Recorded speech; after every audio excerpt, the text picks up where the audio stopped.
আদালত একটু আগে একটা অবজারভেশন দিয়েছে যে আপনাদের কাছে যারা বিভিন্ন সহায়তা চাইতে আসে আইনি বিষয়ক বা অন্যান্য বিষয় তাদেরকে আপনি স্বাভাবিকভাবে আগেও বলেছেন যে আপ্যায়ন করেন এটি অতিথি হিসাবে। আদালত কিছুক্ষণ আগে একটা অবজারভেশন দিয়েছে যে এটি আসলে আমরা এখনো পাইনি, এগুলি আসলে বলেছেন কিনা এটা আমরা এখনো পাইনি। সমন্বয়কারীকে ঘিরে অনেক গুজব চলছে এবং আমরাও তাদের পরিবারের কথা বলেছিলাম, তাদের পরিবার এবং তারা কথা বলা সেখানেও তারা যখন বলছিল যে আমরা নিরাপত্তাহীনতা করছি, সেই নিরাপত্তাহীনতার কারণে মূলত তাদেরকে আমাদের কাছে আনা। এবং আপনারা জানেন তারা এখন পর্যন্ত সুস্থ আছে। আমি আপনাদের গতকাল বলছিলাম যে তার পরিবারের কাছে আমরা মেসেজ দেওয়ার জন্য তারা আমাদের কাছে ভালো আছে, সুস্থ আছে এবং তার ধারাবাহিকতা তাদের পরিবারের গতকাল রাত্রে এসেছে, আজকেও তারা তার পরিবারের লোকজন তার সাথে কথা বলেছে এবং তার পরিবারের লোকজন অলরেডি বলেছেন যে তারা কীভাবে আছে কীভাবে আছে। আমি মনে করি যে আসলে রাষ্ট্রের আমরা একটা পুলিশ সদস্য কর্মকর্তা হিসেবে আমরা মনে করি কোনো ব্যক্তি কেউ যদি আসলে করে আমাদের কাছে সেই বিষয়টা আসে, আমাদের দায়িত্বের মধ্যে পড়ে তাদেরকে হিসেবে দেখভাল করা। আমরা সেই হিসেবে তাদের সিকিউরিটির পার্সেন্টের কারণেই আমরা তাদেরকে আমরা দেখভাল করতেছি এবং তারা অলরেডি কিন্তু তারা একটা বিবৃতিও তারা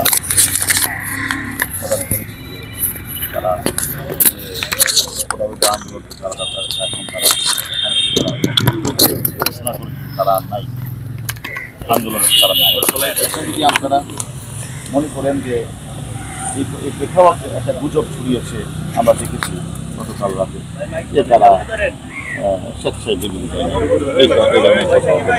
আমার কথা হলো যে আমরা মনে করি যে আমাদের ডিবির যে কার্যালয় এটা মানুষের আস্থা থেকে এখানে কাউকে হেনস্থা করা বা কারো প্রতি অন্যায় আচরণ করা সেটা ডিবি কখনোই করে না এবং আমি মনে করি ভবিষ্যতেও করবো।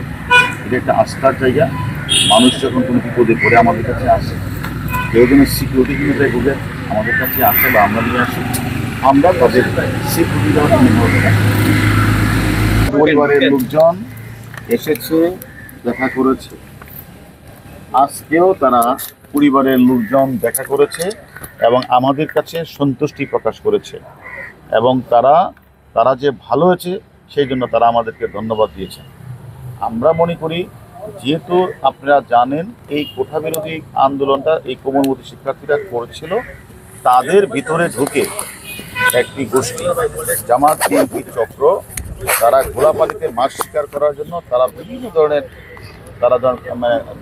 ধ্বংসাত্মক কাজটি করেছে। আপনারা জানেন তারা আমাদের পুলিশ সদস্যকে জ্বলিয়ে হত্যা করেছে, তারা সাধারণ মানুষকে তারা হত্যা করেছে, তারা বিভিন্ন রাষ্ট্রীয় স্থাপনাগুলিতে আগুন লাগিয়েছে। আমরা মনে করি এই সকল সমন্বয়কদেরকেও এই সকল এই চক্রান্তকারীরা তারা আবার যদি খোলাপানিতে মাছ শিকার করে তাদের নিরাপত্তা বিষয়টা আমাদের একটু দেখা দরকার।